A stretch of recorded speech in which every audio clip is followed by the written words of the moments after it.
welcome to the One Idjit's Thoughts on Podcast Plus One. I am One Idjit, Paul Mackey, and I'm here with my plus one, my lovely wife Darcy. Hello! For a fairly typical Duluth February day, kind of cold, just had 3 or 4 inches of snow, and I had to shovel a few different times to account for car parking spots and the snowplow berm. We're here at the Measure for Measure tailoring shop on East 4th Street in Duluth, Minnesota. And between sewing tasks, we're going to look at Muppets Mayhem Track 6, Fortunate Son. So fortunate. And I guess we'll get right into a summary. Yeah, let's do it. Starting right off at the door, Teeth's parents come in saying they are attending CavityCon to accept the Million Smiles Award. Well, his mom, Tina Teeth, does anyway. Gerald Teeth is pretty much just her yep man. She says they're also there to stop all this musical nonsense so that Dr. Teeth can take over the family dental practice. She tosses floss at everyone and has Teeth show how to floss before she and Gerald head back to their hotel. Toss floss sounds dirty. It was floss toss. Well, it's still dirty. She said it many, many times. I know, but it sounds dirty when you're not looking at somebody throwing floss. Okay, all right. Floss toss. Oh, dear God. Nora notices Teeth is still standing there flossing, and we head into a flashback. Teeth is helping his parents promote dental health on their bus, the Molar Express. Which? The Molar Express. That's a dad joke. It is. When he hears Floyd picking a guitar at the nearby store Jerry's Tunes, named after Floyd's original voice performer, Jerry Nelson. Oh, I didn't catch that, but aw. And since 1937 being Jerry Nelson's birth year. Okay. They have a discussion, and Teeth impulsively picks up a harmonica and starts playing along instinctively. Tina Teeth comes in and discourages the interaction, saying the harmonica will ruin his enamel. Now, how would that actually ruin his enamel? I don't know. I thought it might be a oblique drug reference. Oh. Along with the, I was just holding it for him. Yeah, that was funny. Or he was just holding it for me. In any case. Yeah. Then Teeth says it's time to go crawdadding for some gumbo. Outside of the flashback. Floyd and Janice explain that Teeth's parents periodically try to get him to go home for dentistry, and Teeth goes through a process to rediscover his path and tell his parents no. However, the process takes some time. I think it's funny that, I never thought that Dr. Teeth could actually be a doctor of teeth. Yes. I thought that was an interesting fact. This is, he was like a Dr. John or something like that, and he had teeth. Yeah, a captain in Tennille. He wasn't really a captain. He wore a captain hat. Well, he wasn't really a captain. Was he captain of the group? I don't think so. Or was Tennille the real power? I think that Tennille was the real power behind the group. But, okay. Yep, back from the Buffy reference. In fact, last time the process took most of the aughts.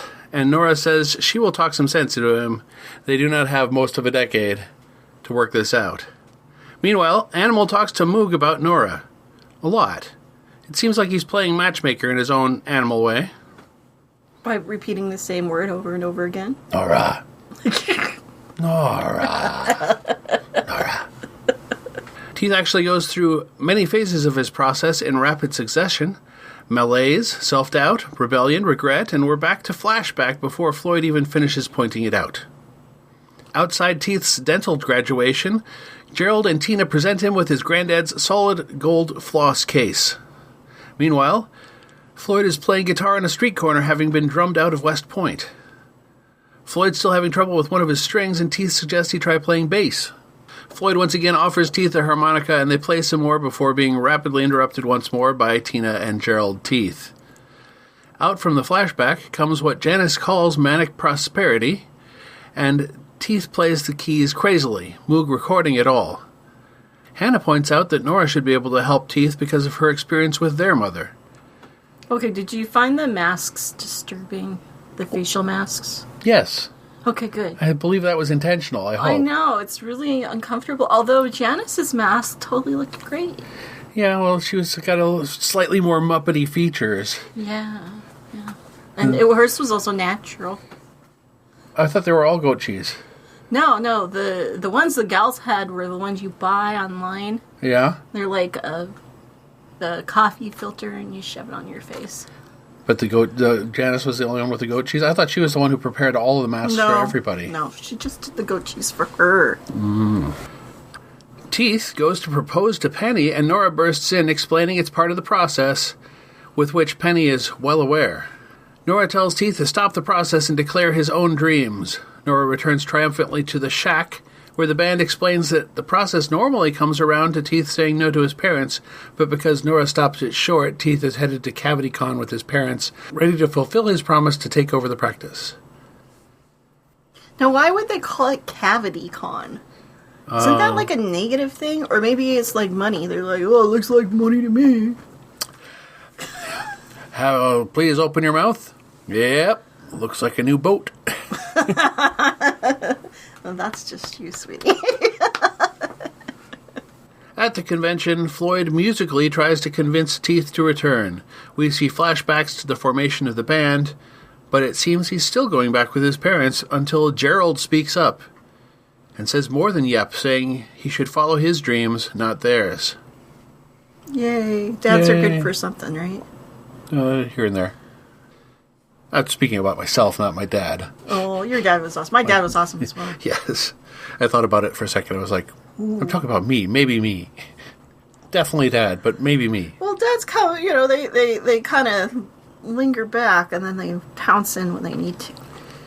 The album is coming together, and Moog is ready to try to get a night's sleep. He notices Nora's One Love Marley tattoo and points out his corresponding One Heart tattoo. The show seems to be pointing towards a Moog-Nora destiny as the episode ends. I had one favorite line out of the whole thing. Yeah, what was it? This one. Then comes phase 2. Wait, phase 2? Creative malaise. Creative what? Creative malaise. Creative what? Good one, right? Yes. Okay. Who is this human? Dave Goelz was born in Los Angeles in 1946 and had a childhood interest in puppetry. He attended the Los Angeles Art Center College of Design and applied to work at Disney Imagineering, but there was not a position available at the time. So he worked for John Deere, American Airlines, and HP while seeing Sesame Street begin in the meantime and wondering at what Henson was accomplishing. He befriended Frank Oz at a puppet workshop and was invited to see a Sesame Street taping. So, who goes to a Sesame Street, a puppet workshop? What does that entail? I want to go to one. I'm sure they happened all the time in the 70s when everyone was like, hey, you can make your own puppets, man. Is that what they said? No, I think it was more like, hey, you can make your own puppets, man. Oh, for Christ's sake. Dave was hired part-time at Henson after showing Jim his portfolio. Initially, he worked construction, creating Animal, Floyd, and Zoot for the Sex and Violence pilot. When the Muppet Show went to series, Goelz moved to London with the show. He'd been promoted to performing Gonzo as well as Zoot, though he still split his time between performing and construction in the Muppet Workshop. In 1977, he was also a principal performer on the CBC television special Emmett Otter's Jug Band Christmas. Oh my gosh, that's my favorite. Shot in Toronto and later aired in the U.S. on HBO the following year, Goelz played Wendell Porcupine. Yeah, I can hear that. Later on HBO, Goelz performed in Fraggle Rock as Boober Fraggle and also Uncle Traveling Matt, Philo, and the world's oldest Fraggle. The world's oldest Fraggle. I'm trying to remember what he looked like. Was he like... I can't remember him. You remember like the trash heap and... Yeah, I didn't watch it as a child, so I only saw the little bits that we showed our kids when it was on. I watched available. it a lot. I wonder who the trash heap's voice was. I don't know. We'd have to find out. Yeah. Perhaps. Following Jim Henson's passing, Frank Oz was busy with film directing, so this led to Gonzo taking the largest part of the Muppet Christmas Carol, and he has been an increased part on productions since that movie. And that was a sad, sad time. Yes. History of this Muppet. Lips is the first Mayhem band member I have looked up that did not originate with the Sex and Violence pilot. Lips was introduced during the last season of The Muppet Show. While he plays trumpet, an occupation closely involving the lips, he is actually named for the lips in promotional images of the Rocky Horror Picture Show, which is the favorite film of Steve Whitmire, Lips' original voice actor from 1980 to 2016. Peter Linz now voices Lips. Lips has two customized controls, one which allows his perpetually squinting eyelids to rotate inwards when blowing on the trumpet, and another control that allows articulation of the fingers on trumpet valves. Lips has been sporadically seen over the years and has had most of his featured screen time in Muppets Mayhem. That's true. You don't see he doesn't do a whole lot. He's usually just kind of like hanging around. Yes. And you can't understand him. So. Yeah. I don't know. I'm pretty good. Yeah. So what worked? I really liked that all of the period flashbacks and the realistically depicted growth of friendship between Teeth and Floyd. And last episode, they allowed the zany to come out. It really felt like this one had a lot of the heart.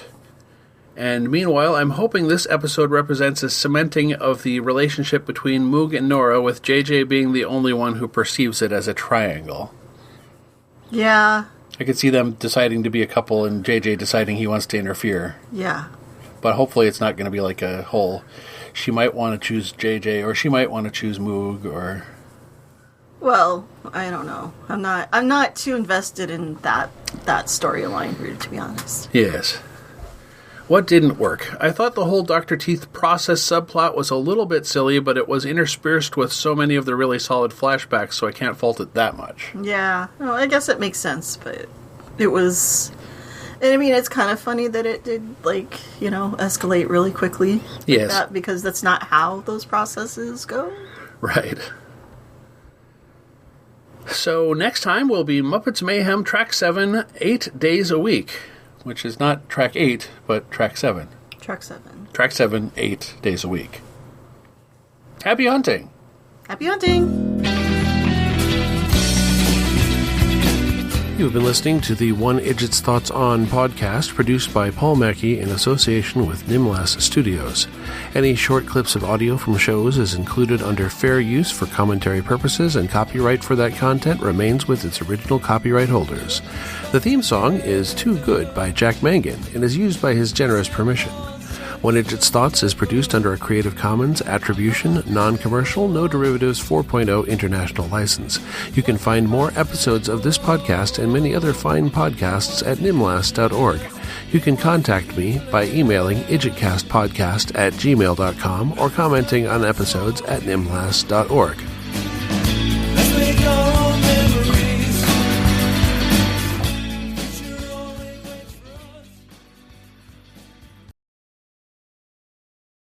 As it turns out, improper harmonica technique can indeed affect your teeth and gums, leading to tooth wear and possible gum disease. So if you need to blow responsibly.